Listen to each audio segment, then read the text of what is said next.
So hello friends, আসসালামু আলাইকুম। আশা করি সব ভালো আছে আর আমিও ভালো আছি। তো এই কদিন ধরে সোশ্যাল মিডিয়াতে মুক্তারের একটা ভিডিও দেখি। তো অনেক তো সুলতানারে মুক্তারটা গাইলিলা। এখন ঝগড়াটা বিপদে পড়ছে, আমরা আসামর ভাই তারা তোরা সাহায্য করে সবাই মিলিয়া মিনিমাম কথা বল। আমি ও কথা বলে কইতাম চাই যে মানুষটার মখতার নামে একটা ছেলে সুলতানের নামে ভিডিও বানাই। সুলতানার ভাই নাতি। আচ্ছা নাতি বললাম, আমি বুঝতাম। কিন্তু মানুষটা মানে অ্যাক্সিডেন্ট হইয়া তার পাওয়াটা একবারে মানে ভাঙি গেছে। তে সুলতানায় মানে সারি তাইরে তাই মারলে কি তোরা মানে হেল্প করার লাগে। না না না, মাইনে নাতি নাতি সুলতানার ভাই নাতি। আচ্ছা নাতিও করে বাইল করে দিবান, তাই বিয়াও করলিছে তাই কিটা।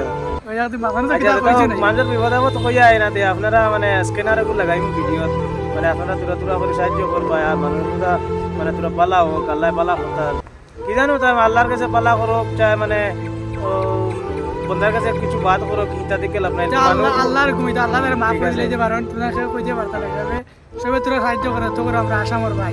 আমার ভাই মক্তার নামে মানুষ তো কত পালা মানুষ হে বাদ হয়ে গেছে করি মানে সারাই বাদ কইও না আরে সবার লাগে হে তো বাদ নাই আর সবার লাগে তো হে পালা নাই।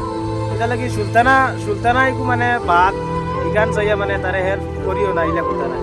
মানে সুলতানা ছাড়িয়া তার বা তার কেরিয়ার দেখো, তার একটা ভিডিও দেখো, মানে ও মানে দিল থেকে তারা মানে তোরা পয়সাটা দিবা দিও, তোরা হেল্প করিও আপনারা হওয়া তো